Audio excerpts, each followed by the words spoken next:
사연 읽어주시는 분 목소리가 좋아서 즐겨 듣고 있는 애청자예요. 늘 듣기만 했지 한 번도 사연을 보내볼 생각은 한 적이 없는데 엊그제가 돌아가신 친정엄마 기일이었거든요. 엄마가 그립기도 하고 마음이 싱숭생숭해서 그런지 잠이 오질 않네요. 혼자 거실에 나와 앉아 있다가 핸드폰 메모장을 열어 끄적끄적 해봅니다. 저도 여기 올라오는 사연자님들 못지않게 파란만장한 삶을 살아왔거든요. 먼저 저희 엄마에 대한 얘기부터 해야 될 것 같네요. 엄마는 동네에서도 소문난 여장부셨어요. 여자 혼자 몸으로 억척스럽게 생선장사를 해서 저희 두 남매를 키우셨죠. 아버지는 6살 때까지인가? 아주 어릴 때 잠깐 같이 살다가 언젠가부터 안 계셨어요. 엄마가 죽었으니 찾지 말라고 해서 그런 줄로만 알았죠. 나중에 친척 어른들을 통해 들으니 아버지가 술집 여자와 바람이 나서 새 살림을 차린 지 오래라고 하더군요. 어린 마음에 엄마 수첩을 뒤져 아버지에게 연락을 해본 적도 있지만 자긴 저를 버렸고 잊은 지 오래라면서 연락하지 말라더군요. 그 무정한 대답에 그날 이후 저도 아버지를 가슴속에서 지워버렸습니다. 아버지가 없으니 자연스럽게 더 엄마의 사랑을 갈구할 수밖에 없었어요. 하지만 엄마는 늘 저보다는 남동생을 더 예뻐하셨습니다. 남동생이 그래도 남자라고 남편 대신 삼아 더 의지하고 싶었던 걸까요? 없는 살림에 어쩌다 고기 반찬이라도 생기면 늘 남동생 몫이었고요. 제가 학교 준비물 산다고 돈을 달라고 해도 돈 없다. 그냥 친구한테 빌렸어. 매몰차게 말씀하시던 분이 남동생이 갖고 싶다는 건 뭐든 다 사주셨죠. 남동생도 그걸 잘 알고 있었어요. 걸핏하면 업어달라, 숙제 대신해달라, 친구들하고 노는데 자기도 데려가달라. 제가 싫다고 하면 엄마한테 이른다는 말을 꼭 했죠. 그런 남동생이 정말 미웠지만 그래도 그런 일이 생기길 바란 건 아니었는데 말이죠. 지금 생각해도 정말 가슴이 찢어질 듯이 아픕니다. 제가 고등학교 3학년 때였어요. 전 대학에 가고 싶었지만 엄마는 여자가 무슨 대학은 대학? 누나가 돼서 남동생 학비 벌어줄 생각은 못하고 네 동생 이제 눈 깜빡하면 고3이야. 그 전에 등록금은 마련해줘야지. 나 혼자 벌어서 무슨 수로 그 큰 돈을 모으니? 하면서 제가 하루빨리 취업하게 바라셨죠. 그날도 그 문제로 엄마와 다투고 난 뒤 혼자 방에 들어가서 우는데 슬그머니 남동생이 들어오더라고요. 그러더니 저한테 야, 나 배고파. 밥 줘. 하는 게 아니겠어요? 저는 기가 막혔어요. 평소 가게 일로 바쁜 엄마 대신 제가 집안일을 도맡아 한 건 맞아요. 엄마 등살에 못 이겨 남동생 밥도 제가 차려줘야만 했죠. 하지만 엄마와 싸우고 방에 들어와 울고 있는 누나에게 밥을 차려달라고 하는 건 너무한 것 같았어요. 제가 아무런 말이 없자 남동생은 발로 저를 툭툭 차면서 야, 엄마 일하러 나가서 없단 말이야. 배고프다고. 라면이라도 끓여줘. 하며 성을 내더라고요. 전 네가 알아서 차려 먹어. 네가 애도 아니고 라면 하나 못 끓이는 게 말이 돼? 하고 쏘아붙였어요. 남동생은 아니나 다를까 이게 진짜 너 엄마한테 이른다. 나 밥도 안 차려주고 구박했다고. 하면서 또 엄마 얘기를 꺼내더군요. 전 네 마음대로 해. 하고는 이불을 푹 뒤집어 쓴 채 그대로 아무 말도 하지 않았습니다. 한참 혼자 씩씩대던 남동생은 지갑을 챙겨 들고 밖으로 나가더라고요. 아마 밖에서 사 먹을 생각인 것 같았어요. 가끔 엄마도 저도 밥을 못 챙겨주면 자기 혼자 나가서 김밥이나 빵 같은 걸 사 먹곤 했거든요. 그렇게 혼자 서러움을 삼키고 있을 때였어요. 갑자기 집 전화벨이 울리더라고요. 지금이야 어린아이들도 핸드폰을 갖고 다니는 시절이지만 그땐 아니었으니까요. 엄마는 가게에서 일하다가도 전화해서 밥은 챙겨 먹었냐, 학원은 다녀왔냐 하고 잔소리를 하곤 하셨죠. 받지 않을까 하던 저는 엄마가 걱정할 거란 생각에 전화를 받았습니다. 하지만 전화를 한 사람은 엄마가 아니었어요. 엄마와 함께 시장에서 미용실을 하는 아주머니였죠. 아주머니는 아이고 영선아, 큰일 났다. 이러다 네 애미도 죽겠다. 얼른 여기 땡땡병원으로 와. 하면서 속사포처럼 말을 쏟아내는 게 아니겠어요. 너무 정신없이 빠르게 말씀하셔서 알아듣기 힘들었지만 뭔가 큰일이 났다는 것만은 알 수 있었죠. 전 불길한 마음에 아주머니에게 잘 못 알아듣겠어요. 뭐라고요? 저희 엄마가 뭐요? 하고 되물었어요. 그러자 돌아온 대답은 정말 충격적이었습니다. 너희 동생이 교통사고가 나서 그대로 그만. 지금 네 엄마 제정신이 아니다. 울다 지금 쓰러져 버려서 링기를 꽂고 난리도 아니여. 제 두 눈으로 보기 전까지 도저히 믿을 수 없는 말이었어요. 무슨 정신으로 병원으로 향했던지. 가보니 동생은 이미 사망 확인을 하고 영안실로 간 후였고요. 엄마는 미친 사람처럼 그 앞에서 오열하고 있었습니다. 전 그런 엄마에게 다가가 엄마 괜찮아? 이게 대체 무슨 일이야? 하고 물었어요. 그러자 축 늘어져 있던 엄마가 갑자기 제 머리채를 확 잡더니 이 망할 것. 이게 다 너 때문이야. 뭘 하다가 그 어린애를 밥도 안 챙겨주고 혼자 나가서 사고를 당하게 만들어. 하면서 악을 쓰기 시작했습니다. 그 어린 게 김밥 사서 차도 건너다가 그대로 트럭에 부딪혔어. 너 내가 평소에 동생 밥 제대로 챙겨주라고 했어? 안 했어? 어? 뻔해. 너 나랑 싸웠다고 또 동생한테 심통 부리고 네 알아서 밥 해먹으라고 했지. 이게 다 너 때문이야. 네가 내 아들 죽인 거라고. 전 엄마의 악다구니에 충격에 빠져 그대로 얼어붙고 말았어요. 그런 저를 대신해 미용실 아주머니와 간호사 선생님들이 말려주셨죠. 전 울면서 엄마한테 엄마 잘못했어요.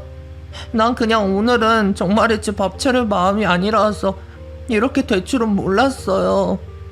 하고 펑펑 울기 시작했습니다. 미용실 아주머니는 아이고 그게 왜 네 탓이야. 영선아 그런 거 아니다. 네 엄마가 너무 가슴이 아파서 지금 아무 말이나 막 하는 거야. 네 탓 절대 아니다. 절대 아니야. 하고 저를 달래주셨어요. 하지만 엄마는 끝끝내 저를 돌아보지 않았습니다. 그 뒤로 엄마와 제 사이엔 보이지 않는 선이 생겼어요. 엄마는 평소처럼 지내다가도 불쑥 제게 상처 주는 말을 많이 했어요. 밥 먹는 걸 보고 네 동생 죽여놓고 너는 그 밥이 목구멍으로 넘어가? 하고 비아냥거리는가 하면 한밤중에 일어나 자기 아들 죽인 살인자라면서 저를 때리기도 하셨죠. 지금 생각해보면 엄마는 동생을 잃은 충격에 빠져 정신적인 병을 앓았던 것 같아요. 하지만 그걸 이해하기엔 저도 너무 힘들었어요. 저 역시 동생을 잃은 슬픔에 헤어나오지 못하고 있었거든요. 그런 상황에서 엄마가 가하는 언어적, 물리적인 폭력은 제 가슴에 끊임없는 생채기를 냈습니다. 결국 전 엄마에게서 마음의 문을 닫아버렸어요. 그리고 성인이 되자마자 도망치듯 서울로 올라왔습니다. 구체적인 계획은 하나도 없었어요. 그저 엄마한테서 벗어나고 싶은 마음에 선택한 충동적인 상경이었죠. 서울 생활은 녹록지 않았어요. 취업부터가 쉽지 않았죠. 변변한 기술도 없이 가진 거라곤 고등학교 졸업장뿐인 여자를 써주려는 곳은 없다시피 했어요. 관짝만한 고시원에서 지내면서 끼니마저 거르는 생활이 계속됐지만 저는 집에는 전화 한 통 하지 않았어요. 굶어 죽는 한이 있어도 엄마에게 손을 벌리고 싶진 않았죠. 엄마 역시 저를 찾지 않는다는 게 새삼 가슴 아프기도 했지만 곧 묻어버렸습니다. 어차피 있는 이만 못한 엄마였으니까요. 이대로 절연해서 고아 신세가 된 게 차라리 속 편한 일이었죠. 한동안 이런저런 아르바이트만 전전하던 저는 다행히 얼마 안 가 작은 제조업체에 격리로 취직했어요. 쥐꼬리만한 월급이었지만 아르바이트를 하는 것보다 훨씬 많은 돈을 벌 수 있었죠. 사실 그리고 그곳에서 저는 처음으로 남자친구도 사귀게 되었어요. 남자친구는 저보다 8살 많은 대리였고 영업팀에서 일하고 있었어요. 회식 때 우연히 옆자리에 앉게 된 걸 계기로 남자친구가 적극적으로 대시해 사귀게 된 거였죠. 남자친구 말로는 술을 마셔서 벌개진 얼굴로 묵묵히 고기를 굽고 사람들의 빈잔을 채워주는 제가 너무 예뻐 보였대요. 사실 회사 언니들에게 사내 연애는 절대 하는 게 아니란 말을 많이 들었지만 연애 경험이 없던 저는 누군가가 저를 그렇게 사랑해준다는 게 너무 좋았어요. 도저히 거부할 수가 없더라고요. 생전 처음 해보는 연애는 정말 특별한 경험이었어요. 놀이공원에서 하루 종일 롤러코스터를 타는 기분이라고 해야 하나요? 하루에도 몇 번씩 남자친구 때문에 기분이 오르락 내리락 했어요. 별거 아닌 일로 다툰 뒤엔 스스로가 세상에서 제일 불쌍한 사람처럼 느껴져 엉엉 울다가도 남자친구의 말 몇 마디에 풀어져 또 행복이란 이런 거구나 하고 해실댔죠. 상경에서 부모 형제도 친구도 없는 제게 남자친구의 존재감은 나날이 커져갔어요. 어린 나이였지만 자연스럽게 남자친구와 결혼하고 싶다는 생각도 하게 됐죠. 아마 제가 정상적인 가정에서 자라지 못해서 더 그랬던 것 같아요. 하루빨리 사랑하는 남자친구와 저를 반씩 닮은 예쁜 아기를 낳아 행복한 가정을 꾸리고 싶었습니다. 제가 엄마한테 받지 못한 사랑을 잔뜩 주고 싶었어요. 남자친구도 나이가 있어서 그런지 결혼 생각이 없어 보이진 않았어요. 하지만 사귄 지 3년이 넘어가도록 결혼하자는 말을 하지 않더라고요. 남자친구는 초등학교 교사인 아버지와 전업주부인 어머니 밑에서 자란 평범한 사람이었어요. 하지만 전 평범보다 이하라는 게 문제였죠. 저는 내심 제가 고졸에 배운 것도 없고 집하고 연까지 끄는 여자라서 그런가 싶어서 위축됐어요. 하지만 차마 남자친구한테 대놓고 묻지는 못했네요. 혹시라도 그렇다는 대답이 날아올까봐 너무 두려웠거든요. 그런데 그놈의 술이 웬수지. 회식 때문에 술을 주량보다 많이 마신 날 바래다주는 남자친구를 붙잡고 결국 제 속마음을 털어놓고 말았습니다. 저는 남자친구에게 주변 친구들 다 결혼하고 이제 오빠 혼자 남았다고 했잖아. 근데 오빠는 결혼할 마음이 없어? 하고 물었습니다. 그러자 남자친구는 당황한 표정으로 결혼? 갑자기 결혼은 왜? 하고 되물었어요. 저는 그런 남자친구에게 왜긴 왜야. 우리 만난 지 벌써 3년째인데 오빠는 나랑 결혼할 생각이 없어 보니까 그렇지. 왜? 내가 오빠랑 결혼하기엔 너무 못났어? 그래서 그래? 하고 말했습니다. 그리고 결국 눈물까지 보이고 말았어요. 남자친구는 그런 저를 달래주면서 나라고 영선이 너랑 왜 결혼 안 하고 싶겠어. 사실 부모님한테 슬쩍 운도 띄워봤어. 근데 하고 말끝을 흐렸어요. 전 궁금증을 이기지 못하고 근데 뭐? 하고 뒷말을 재촉했죠. 남자친구는 한참 더 망설이다가 마침내 입을 열었어요. 실은 내가 안 그래도 몇 번 영선이 네 얘기를 했거든. 근데 엄마가 일찌감치 점치거든 며느리감이 있어서 영 그러신가 봐. 일찌감치 점치고는 며느리감이라니? 내가 어릴 때부터 한 동네에서 형제처럼 자란 여자 동생이 있어.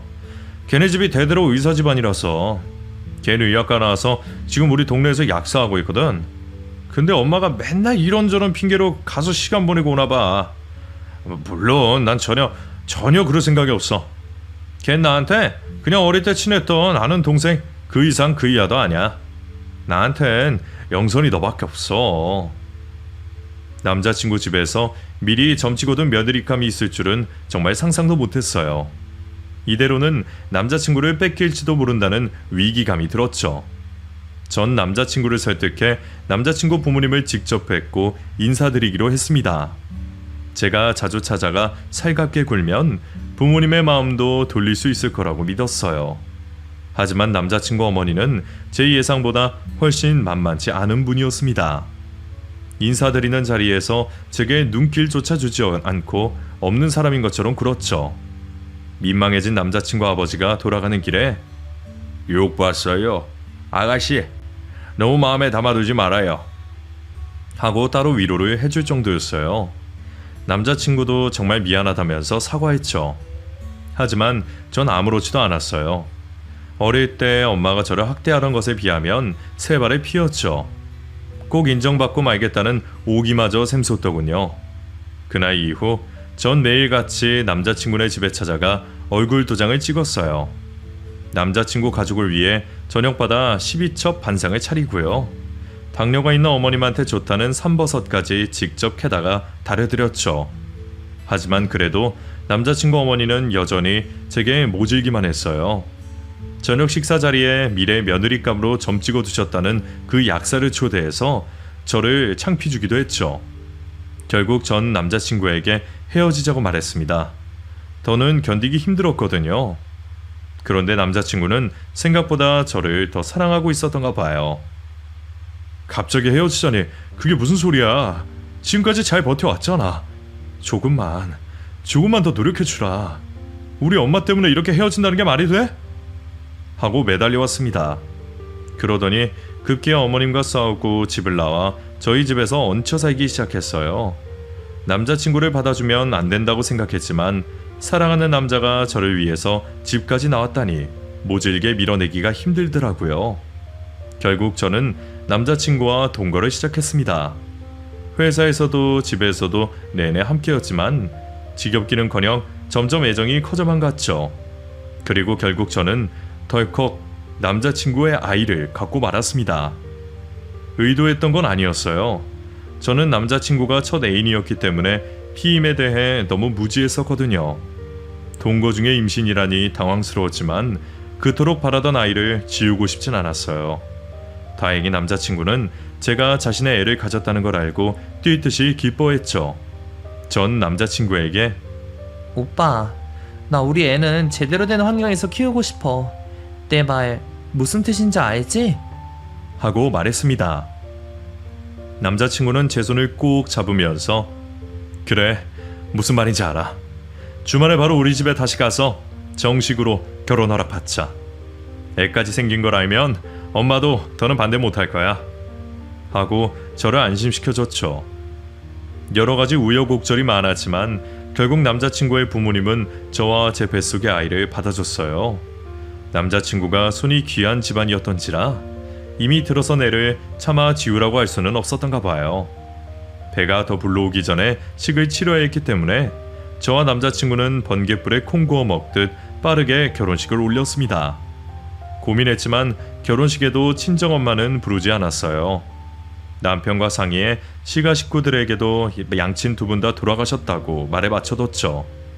제가 고아라고 얘기하자 시어머니는 대놓고 한숨을 내쉬더군요. 아이고, 하다 이젠 조실부먼 고아야? 어쩜 이렇게 마음에 드는 구석이 하나도 없을꼬? 시어머니의 말은 제 가슴에 비수가 돼 날아와 박혔습니다. 그래도 전 시어머니와 잘 지내보려고 했어요. 따로 살기라도 하면 그냥 적당히 도리만 하면서 살겠는데 남자친구 부모님이 결혼을 허락하는 대신 내걸었던 조건이 합가였거든요. 아무래도 외아들을 결혼했다고 밖으로 돌리시는 게 외롭고 쓸쓸하셨던 거겠죠. 싫어도 시어머니와 계속 얼굴을 보고 살 수밖에 없는 상황이었어요. 제가 임신과 결혼으로 회사도 그만뒀기 때문에 더 그랬죠. 시아버지와 남자친구가 같이 있는 아침 식탁은 그나마 좀 나았어요. 시어머니는 별다른 말 없이 묵묵히 식사만 하셨죠. 하지만 시아버지와 남편이 출근하고 나면 그때부터 지옥이 펼쳐졌습니다. 시어머니는 제가 집안일을 하고 있으면 옆에서 매의 눈으로 바라봤어요. 그리고 음식간이 하나도 안 맞네, 창틀에 먼지가 그대로네 등등 어떻게든 트집을 잡으셨어요. 말끝마다 아이고, 애미 없이 자란 애는 이래서 안 돼. 다 큰 처녀가 어떻게 이렇게 살림 솜씨가 엉망인지 하면서 쯧쯧 혀를 차곤 했죠. 제가 어찌할 바를 몰라서 서 있으면 아유, 됐다. 내가 알을 테니까 넌 그냥 보기나 해. 하면서 저를 밀치고 직접 집안일을 마무리하셨죠. 그걸 지켜보는 순간은 정말 차라리 내가 하는 게 낫겠다 싶을 정도로 가시방석이었습니다.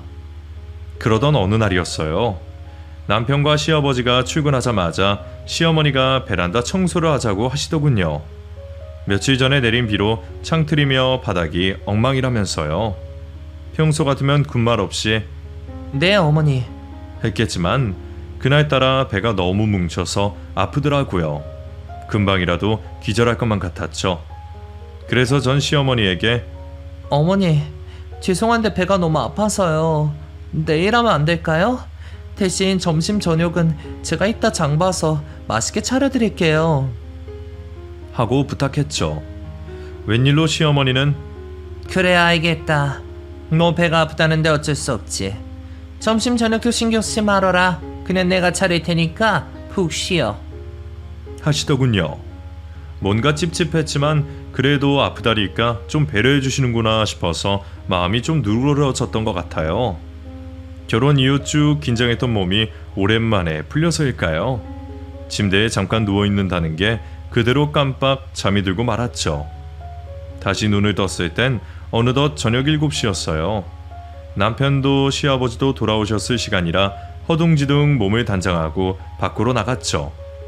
아니나 다를까 다들 식탁에 둘러앉아 저녁을 먹고 있던 중이었어요.